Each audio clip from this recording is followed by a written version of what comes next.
어떨 때는 우리가 힘들기도 하고 어떨 때는 마음이 시원하기도 합니다. 초대교회에 있어서 안디옥 교회도 큰 일이 하나 있었습니다.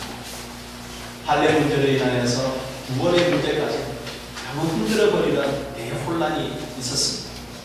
이 혼란이 있었을 때에 사람들의 신앙이나 마음이나 모든 면에서 힘들어졌습니다. 그것의 질서를 잡아가신 하나님께서 결국은 그것을 아름답게 일단락 지어주셨습니다. 그래서 안디옥 교회에 다시 부흥이 일어날 수 있는 계기를 하나님께서 만들어 주셨습니다. 항상 신앙생활은 쌓인 곡선이라고 합니다. 업앤다운이 있다고 합니다. 교회도 마찬가지입니다. 업앤다운이 있습니다. 우리의 감정도 업앤다운이 있습니다.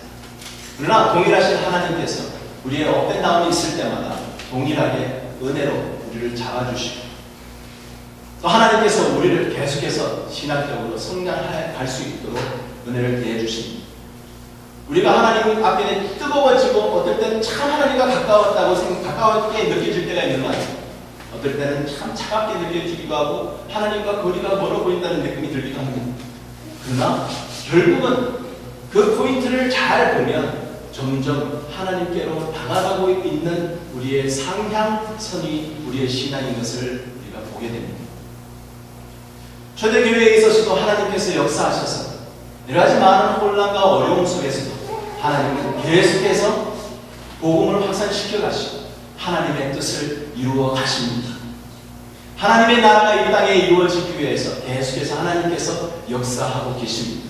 그 하나님께서 동일하신 하나님께서 오늘날도 우리 삶 가운데서 역사하고 계십니다. 그 하나님이 우리 하나님이세요. 헌사랑 성교교회의 주인이세요. 이 땅을 주관하시는 우리의 왕이세요. 우리의 삶을 주관하시고 우리의 삶의 가장 중심에 앉아 계신 그 왕자에 계신 우리 하나님이십니다. 안디옥 교회에 그 큰 일이 있고 난 다음에 이제는 점점 하나님께서 교회를 견고하게 세워가시는 모습을 우리가 이 마지막 15장에 있는 부분을 통해서 알 수가 있습니다. 언뜻 보면 여기에서 바울과 바나바 그 믿음의 두 거장이 1차 선교여행을 잘 끝내고 하나님 앞에 귀하게 쓰임받고 하나님의 영광 돌리고 많은 사람들을 하나님 앞으로 주님 앞으로 나올 수 있도록 이끈 믿음의 거장 두 사람 언뜻 보면 여기서 다투고 헤어지는 것 같아 보입니다. 마음이 아파 보입니다. 큰 혼란기로 보입니다. 그러나 그 가운데서도 변함없이 역사하시는 하나님, 그 하나님의 손길이 이 본문에 있습니다.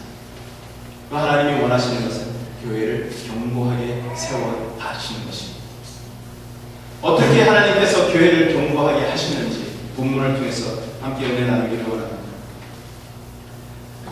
여러분 그런 거 경험해 보셨어요? 어떤 큰 행사에 있고 난 다음에 여러분들 마음에 이제는 좀 쉬고 싶다 그런 생각 해보신 적이 있습니까? 뭔가가 하나 이루고 난 다음에 성취하고 난 다음에는 이제 좀 쉬어야지 라는 생각이 여러분 드는 본 적이 있으십니까? 모든 사람은 다 그런 생각이 드는 것 같습니다.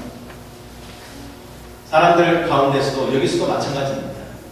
사도 바울과 그리고 바나바가 안디옥 교회에서 이제는 그곳에서 이제 모든 것이 해결되고 난 다음에 그곳에 유하면서 그곳에 거하면서 수다하는 다른 사람들과 함께 주의 말씀을 가르치는 사역을 계속하고 있었습니다. 그것이 바로 15장 35절의 말씀입니다. 그들이 원래 했던 바가 그것 아니겠습니까? 안디옥 교회에서 그들이 가르치고 사람들에게 복음을 전파하는 사역을 했었습니다. 그러나 하나님께서 그들을 들어서 어떻게 하신다고 그러셨습니까?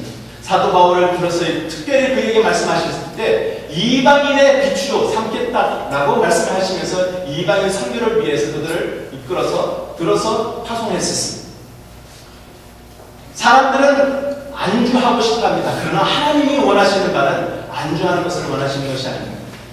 우리를 창조하실 때, 인간을 창조하실 때 하나님이 우리의 DNA 속에 묻어주신 게 뭡니까? 창세기 1장 27절 28절에 보면 우리를 사람을 남자와 여자로 창조하시고 우리에게 축복하셨을 때 뭐라고 말씀하셨어요? 땅에 충만하라, 번성하라, 그리고 다스리라 이렇게 이야기하셨습니다. 한 곳에 유하고 한 곳에 정착하는 이야기가 아닙니다. 우리는 이것을 영적으로 해석하게 된다면 비록 우리의 몸은 이곳에 있다 할지라도 언제나 우리의 생각과 우리의 마음은 세상을 향해서 가야 하고 땅끝을 향해서 가야 한다는 그런 말씀입니다. 하나님은 우리 속에 그런 DNA를 심어주셨습니다. 그런데 창세기에 보면 무슨 이야기가 나옵니까? 바벨탑 사건이 나옵니다. 그 바벨탑 사건은 사람들이 죄를 짓고 난 다음에 그들 스스로가 생각해서 결정한 바였어요. 우리가 이제 탑을 쌓아서 이것이 이 탑이 하늘에 닿게 하자. 무슨 이야기입니까? 하나님에까지 이르자. 교만함이 드러나는 거예요. 그리고 우리가 흩어지면 면하자라고 그들이 결정하고서 바벨탑을 쌓게 됩니다.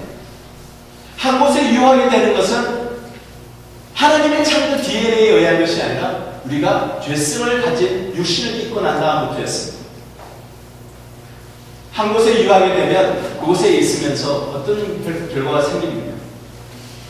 그곳에 있을 때 한 곳에 유하게 되면 우리가 신앙적으로 공허함을 느끼게 됩니다.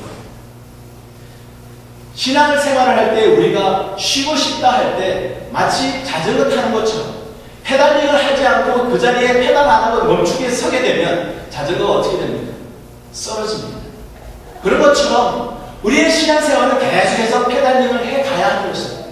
계속해서 우리가 하나님이 주신 바대로 우리의 생각과 마음을 세상 곳곳에 하나님께서 우리를 어디로 생각하게 하시든 우리를 어디로 옮겨주시든 그곳을 생각하고 그것을 품고 기도하고 세상을 하나님께로 인도하는 일에 우리가 쓰임받도록 살아야 하는 것입니다. 이제는 괜찮다. 이제는 이쯤 하면 됐다. 이제 좀 쉬자. 그렇게 되면 우리는 신학적으로 퇴보할 수밖에 없습니다. 언제나 계속해서 우리가 매진하고 또 새롭게 도전하는 그런 삶을 우리가 살아야 된다는 말씀입니다. 그것이 교회가 견고해지는 것의 비결이에요.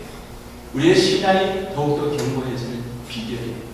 사도 바울이 고백했죠. 빌립보서 3장 13절 14절에 보면 형제들아 나는 아직 내가 잡은 줄로 여기지 아니하고 오직 한 일 즉 뒤에 있는 것은 잊어버리고 앞에 있는 것을 잡으려고 푯대를 향하여 그리스도 예수 안에서 하나님이 위해서 부르신 부름의 상을 위하여 달려가노라.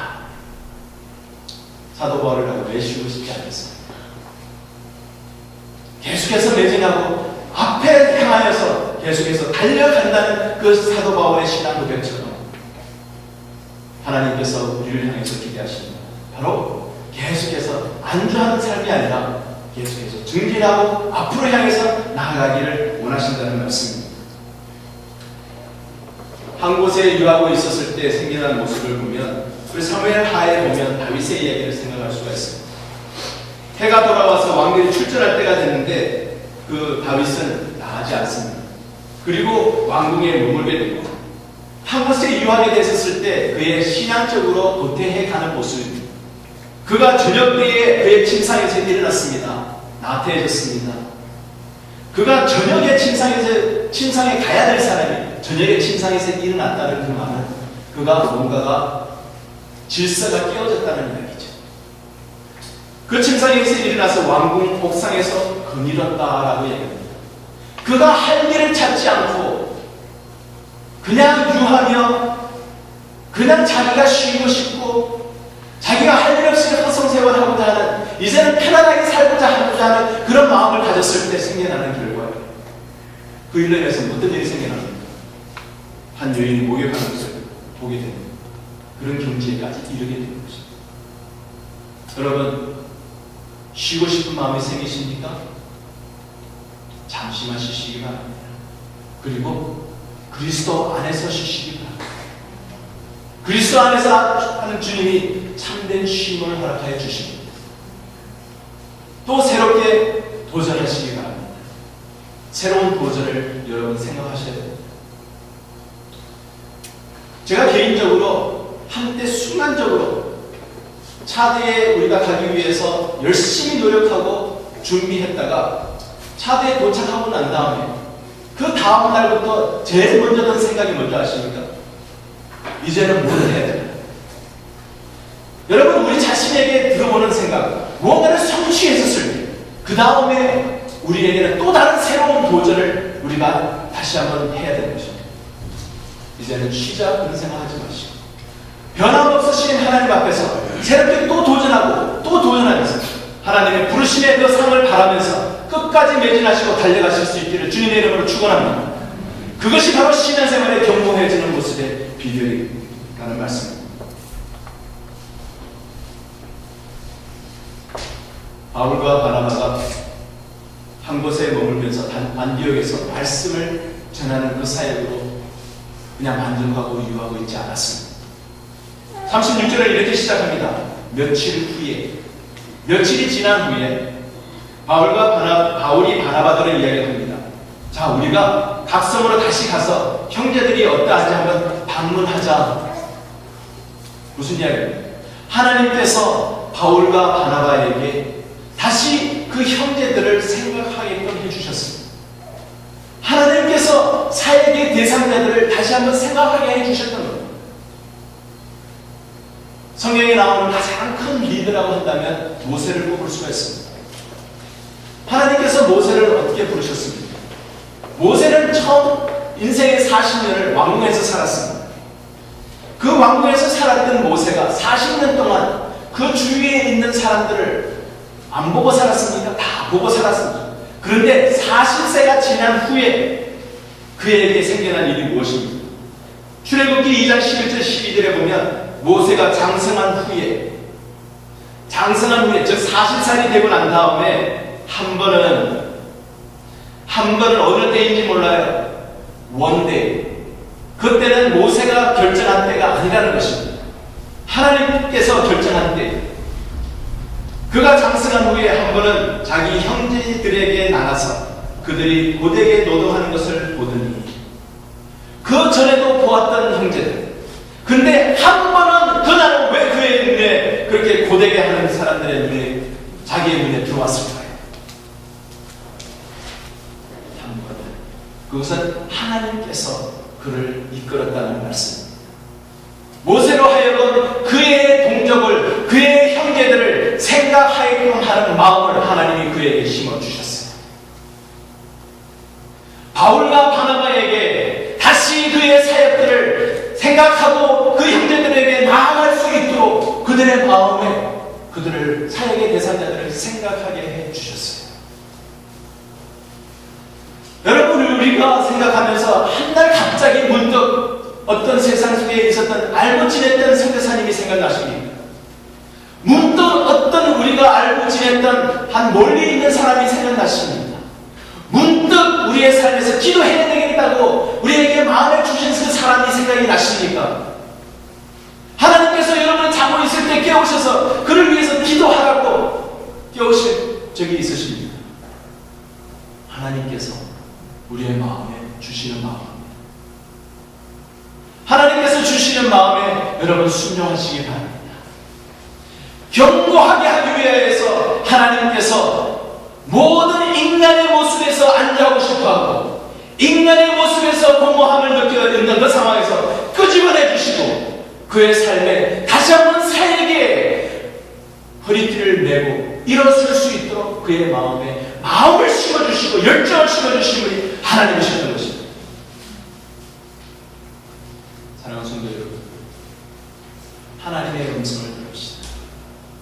말씀을 통하여서 우리에게 주시는 하나님의 음성, 우리의 인간적인 감정이 아니라 하나님의 말씀을 통하여서 진리의 말씀을 통하여서 우리에게 순간순간 알려주시는 하나님의 마음, 하나님께서 우리에게 주시고자 하시는 그 우리의 비전, 우리의 열정, 그것을 생각나게 하실 때 우리가 포기하지 마시고 덮어버리지 마시고 기막지 마시고 그 길에 순종해 보시기 바랍니다.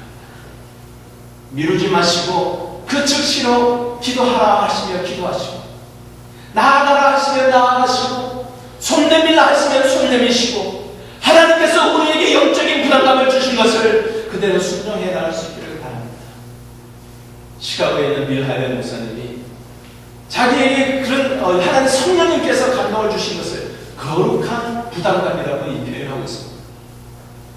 우리가 그 부담감을 하나님께서 주시는 그 부담감을 순종해 나가는 것이 가장 복된 삶입니다. 바울과 바나바에게 하나님께서 그 그를 통하여서 하나님께서 주신 그 마음을 통해 다시 한번 나아갈 수 있도록 이끌어 주셨습니다.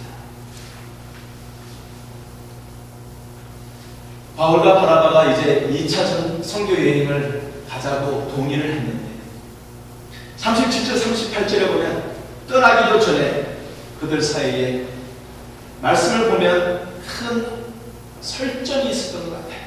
서로의 의견 차이를 서로가 느끼게 됩니다. 바나바는 마가라고 하는 요한을 데리고 가자. 바울은 안 된다.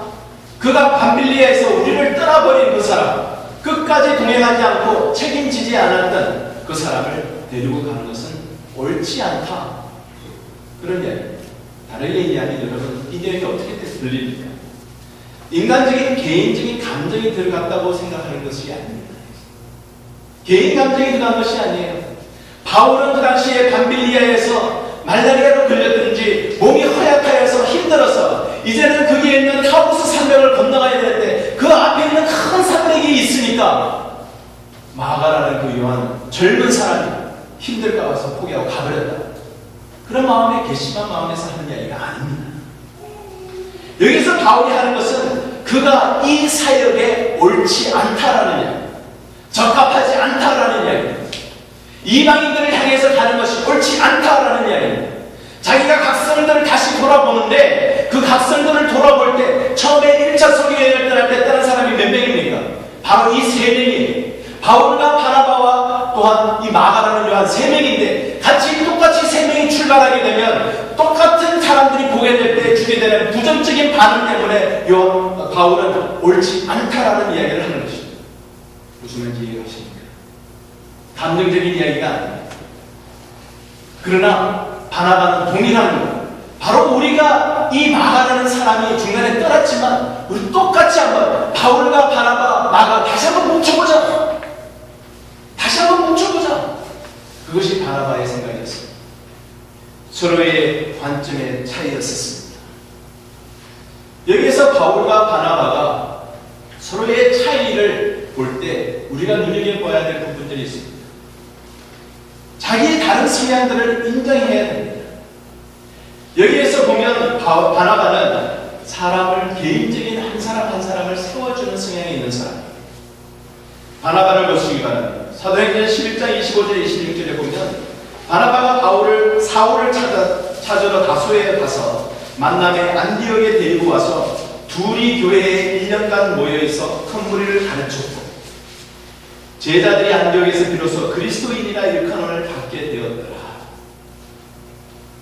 바나바의 성향은 개인적인 한 사람 한 사람을 선택해서 그를 하나님 앞에 귀한 일꾼으로 세우는 그 사역에 하나님의 부르심을 받았던 사람입니다. 그 일에 바나바는 참 충실하게 일했던 사람입니다. 사울이 그리스도를 예수를 믿는 사람을 핍박했었을 때 이제는 마지막으로 다메섹으로 가는 그 도상에서 예수님을 만나서 완전히 변했을 때 그 다메섹 그 상에 있는 사람들에게 전도하고 예루살렘 공회에 있는 사람들에게 와서 자기가 예수님 만난 것을 전했었을 때 아무도 믿어주지 않았어요. 그를 대변해준 사람이 바나바였습니다. 그를 대변해준 바나바로 인하여서 사울이 예루살렘에서 인정을 받게 됐어요. 그가 진실입니다. 바나바의 그 한마디 때문에, 바나바의 그 대변 때문에 사울이 이제는 그리스도인으로서 예수님의 일꾼으로 쓰임을 받는 장에 등장할 수가 있었던 것입니다. 바나바의 역할은 컸습니다. 그런데 1차 선교 여행을 통해서 보면 안디옥에서 파송을 받고 떠나서 가장 처음에 간 곳이 한 섬입니다. 어디죠? 구브로 섬에 갔어요. 그 구브로 섬에 가서 살람이라는 곳을 거쳐서 그리고 바보라는 곳으로 가는데 가는 곳곳마다 회당에서 말씀을 전했습니다. 그 말씀을 전했을 때 그때마다 바울이 말씀을 전합니다. 바울은 대중들을 향해서 사역하는데 앞섰고 그가 하나님 앞에 그런 일에 도움을 받은 사람, 하나님이 주신 재능이 있습니다. 그런데 중요한 것은 바나바가 바울을 이렇게 세워줬다는 것입니다. 바나바의 사역이 컸습니다. 바울의 사역 또한 못지않게 큽니다. 사도행전 13장 13절에 보면 바울과 및 동행하는 사람들이 바보에서 배 타고 이제 담빌리아에 있는 버가에 이르니 라고 이야기를 합니다. 원래는 처음에 시작할 때는 바나바와 바울이 파송을 받았습니다. 성경에서 나오는 그 이름의 나열된 순서가 중요합니다. 그런데 여기에서는 13장 13절에는 아예 바나바 이름이 쑥 빠져버렸습니다. 그 이야기는 바울이 바로 그 팀의 리더격의 역할을 했다는 것입니다. 바나바는 바울을 세워줬습니다. 바울은 하나님이 주신 제명을 발휘하면서 복음을 위해서 사역을 했다라는 이야기입니다. 귀한 그 두 사람이 그 차이를 100% 조화 있게 잘 사역했다는 그 말씀입니다. 성도 여러분, 하나님께서 우리를 각자 한 사람 한 사람을 다르게 만드셨습니다. 한 사람 한 사람을 만드시고 그 코에 생기를 불어넣어 주셔서 흙이 이제는 살아있는 리빙 빙이 됩니다. 생명이 된지 무가치한 사람이 가치 있는 사람, 허다한 흙이 이제는 세상에 하나밖에 없는 존재로, 귀한 존재로 하나님이 만들어 주셨어요. 여러분과 똑같은 사람은 없습니다. 우리 여기 앉아있는 태구 형제 형님이 있습니다. 한국 형제라죠. 쌍둥이입니다. 몇 시간 차이에요? 3분 차이에요. 3분 차이입니다. 두 사람 달라요. 생긴 것도 좀 다르게 생겼지만 참 성격도 다르고, 보세요. 결혼하는 거 보세요. 다 다른 사람이랑 결혼하잖아요. 다른 특성 있는 사람이랑 결혼하잖아요. 자기 좋아하는 것, 하나님께서 각자 한 사람 한 사람을 독특하게 만들어 주셨어요. 하나님께서 다양하게 만들어 주신 것을 우리가 인정해야 합니다. 무엇이 더 낫고 무엇이 더 덜하고가 아닙니다. 다르다는 것입니다. 그 가운데서 귀한 조화를 이루어 나가야 되는 것입니다. 바나바는 또 한편으로 보면 그의 사역의 내용을 우리가 좀 정리를 해보게 되면, 바나바는 바울을 세웠습니다. 그리고 안디옥이라고 하는 좀 디아스포라이긴 하지만 타지에 있는 유대인들 그리고 이방인들 그런 대상으로 하는 사역을 했었습니다. 유대인을 빠뜨리지 않았습니다. 바나바는 마가라고 하는 요한을 세웠습니다. 끝까지 품었습니다. 그의 사역에 보면 그가 결국 구브로라는 그 성, 자기의 고향에서 그의 생을 나가겠습니다. 바울은 그는 사역의 대상들이 이제는 이 갈라서서 아시아 지역으로 해서 유럽에까지 가게 됩니다. 이방인들을 향해서 나아갔습니다. 예수님께서 그를 부르시고 그를 만나셔서 그의 문이 멀게 하셨을 때 그가 이방인을 향해서 나갈 사람이라고 확실하게 말해주셨습니다. 그리고 바울은 이방 지역인 로마에서 순교했습니다. 달라요. 바나바는 어떤 면에서 교회를 세우는 사람이라고 합니다. 교회를 가져가는 사람이라고 합니다. 교회 세계에 있는 제자들이라고 합니다. 바울은 각지의 새로운 하나님의 교회를 세워가는 사람이요, 교회 내에 있는 사도와 역할을 하는 사람과 같다는 이야기. 교회는 제자들과 사도가 함께 공존합니다. 제자가 더 중요하고 사도가 더 중요하고가 아니라 다 중요합니다. 돌멩이를 실에 묶어서 저희들이 돌리다 보면 항상 그것은 정확한 원을 그리면서 돌게 되어져 있습니다. 거기에는 두 가지 힘이 작용합니다. 하나는 중심으로 향하는 구심력, 하나는 바깥으로 나가려고 하는 원심력입니다. 그 두 힘이 올바른 밸런스를 이룰 때 그 원이 가장 원만하고 균형 잡힌 원이 됩니다. 조금이라도 바깥으로 나가려는 힘이 세워지면 날아가 버립니다. 안으로 떨어지려는 힘이 더 세지면 바로 떨어져 버립니다. 교회는 이런 바깥으로 나가려는 사도적인 역할, 안으로 향하려는 제자의 역할, 그 두 가지가 골고루 균형을 맞추는 모습을 지녀야 한다는 것입니다. 교회를 다지고 또한 복음을 바깥으로 전하고 가는 곳곳마다 복음이 전해지면 그곳에 뭐가 생겨납니까? 교회가 생겨납니다. 믿는 한 사람 한 사람들이 교회입니다. 그 교회가 생겨나면 거기에서 안주하고 거기에서 공허함을 느끼고 끝나는 삶이 아니라 다시 또 도전하면서 거기에서 또 번져나가고 거기에 가서 안주하는 것이 아니라 또 번져나가고 또 나가고 또 나가는 제자가 생겨나고 사도가 나가는 그 모습이 교회의 균형잡힌 하나님이 원하시는 견고하게 다져가는 그런 모습이라는 것입니다. 바로 각자가 다르지만 균형 잡힌 받은 소명에 따라서 역할들을 감당하는 귀한 조화를 이루어나갈 때 하나님께서 원하시는 귀한 그 교회가 견고해질 줄 믿습니다. 우리는 그 부르심의 다양한 것을 인정해야 합니다. 내가 다르고 저 사람이 다르고 각 지체가 다르고 맡은 역할이 다르고 그 다양한 것을 인정하는 것부터 우리가 시작할 때 교회의 경고의 첫걸음이 내디뎌지게 됩니다. 바울과 바나바가 서로가 달랐지만 이제는 거기에서 갈라서게 되는 결과까지 가게 됩니다. 39절에 보면 서로 심히 다투어 피차 갈라서니, 여기에서 보면 원문 성경에 보면 심이라는 단어가 없습니다.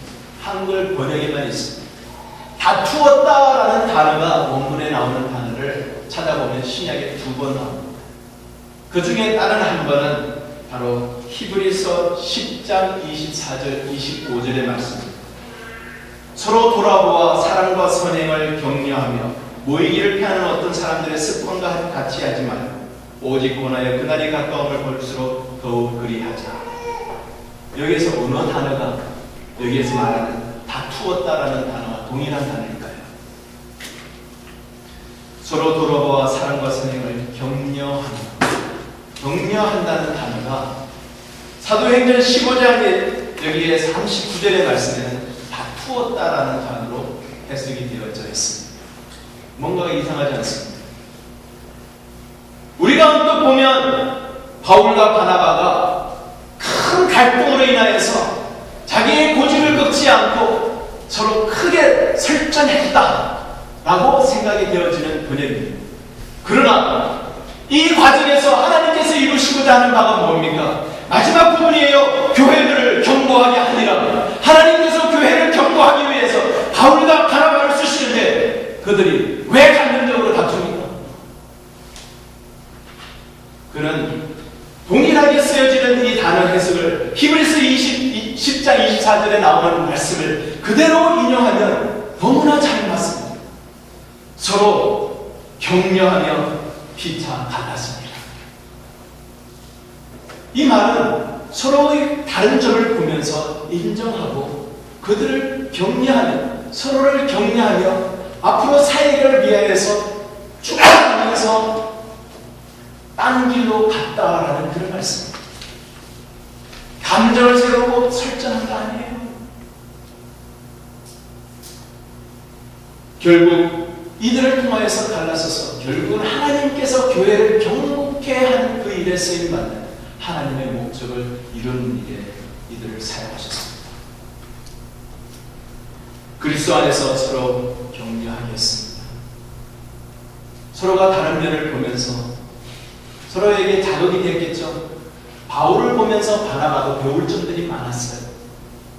바울도 바나바를 보면서 얼마나 배울 점들이 많았겠습니까?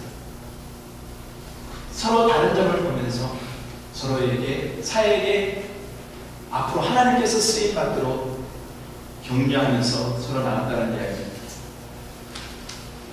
이들이 이제는 함께 나가서 갔던 그 지역으로 돌아가보자, 교회들을 방문해보자 라는 이야기를 했습니다. 이들이 갈라져서 어떻게 됐습니까? 포기한 것이 아니라 갈라져서 바나바는 마가를 데리고 배 타고 구브로로 가고 바울은 신라를 택하여서 수리아와 길리기아로 갔습니다. 한 팀이 이제는 두 팀이 돼서 나갑니다. 여러분 보십니까?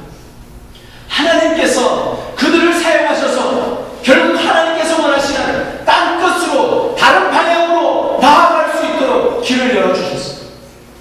바나바를 통하여서 바나바가 없었더라면 귀한 사역자인 마가가 없었어요. 바울이 없었더라면 유럽의 복음이 전파되지 못했었을 거예요. 유럽의 복음이 전파되지 못했었더라면 우리 오늘날 이 자리에 앉아있지 못했을 거예요. 하나님이 원하시는 딴 곳으로 나가는 그 두 사람의 다른 사역을, 다른 소명을 따라서 헤어져서 효과적인 사역을 위해서 격려하면서 그 길을 가는 것입니다. 하나님이 원하시는 바예요. 성령이 너희에게 임하시면 너희가 땅끝까지 이르는 내 증인이 되리라. 모든 족속으로 제자를 삼고 아버지와 아들과 성령의 이름으로 세례를 주고 모든 족속으로 하나님의 예수님의 제자를 삼는 그 사역, 어느 족속 빠뜨리지 않고 가기 위해서 바나바는 남쪽을 통해서 구부로로 가고 바울은 북쪽을 통해서 길리기아 땅으로 갔던 거예요.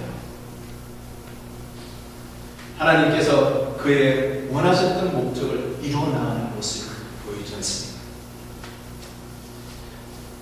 나중에 사도 바울이 바나바를 칭하는 표현이 나옵니다. 고린도전서 9장 6절에 보면 어찌 나와 바나바만 일하지 아니할 권리가 없겠느냐 라는 말씀을 통해서 바나바와 바울이 동역자라는 사실에 대해서 명확하게 이야기하고 있습니다. 이것이 고린도전서 9장 6절에 기록되어 있습니다. 고린도전서는 바울이 에베소라는 곳에 다다랐을 때 기록한 성경입니다. 무슨 이야기입니까? 그들이 갈라서고 난 다음에 기록한 내용입니다. 바울은 바나바를 격려하며 보내고 바나바가 바울을 격려하면서 헤어져서 보다 효과적인 하나님의 사역을 위해서 갔기 때문에 여전히 그들 사이에는 동역의 관계였습니다. 마가라는 사람, 바울의 마가라는 사람에 대해서 어떻게 얘기합니까? 골로새서 4장 10절에 보면 나와 함께 갇힌 아리스다고와 바나바의 생질 마가와, 명확하게 마가가 바로 여기서 이야기하는 마가라고 하는 요한이라는 청년을 구체적으로 이야기하기 위해서 여기에서 바나바의 생질이라는 형용구를 붙여가면서 얘기하고 있죠. 빌립보서에서 똑같이 이야기합니다. 나의 동역자 마가. 바울은 마가를 향해서 어떤 사람의 감정이 없습니다. 그도 나의 동역자라는 것을 명확하게 표현하고 있습니다. 하나님께서 모든 성도들을 통하여서, 모든 믿는 백성들을 통하여서 각자 있는 곳곳에서 하나님이 주신 그 달란트대로 그 소명에 따라서 쓰임받고 서로 동역하는 귀한 조화를 이루시기를 하나님께서 원하시고 그것을 이루어 가십니다. 오늘 말씀처럼 사도행전 15장에서 하나님께서 어떤 상황 속에서라도 서로 다른 길을 간다 할지라도 결국에는 하나님께서 그 목적을 이루어 나가셔서 교회를 경고하는 그 하나님의 것을 우리가 볼 수 있습니다. 하나님은 여러분과 저를 통해서 교회를 더욱더 견고하게 세워가기를 원하십니다. 세계 곳곳에 있는 교회들을 견고하게 세워가기를 원하십니다. 여러분, 우리가 견고하게 세워가야 할 교회는 큰 사람 선교교회만이 아니에요. 세계 곳곳에 있는 모든 교회를 견고하는 일에 여러분들이 하나님께서 부르신다는, 함께 기도하겠습니다.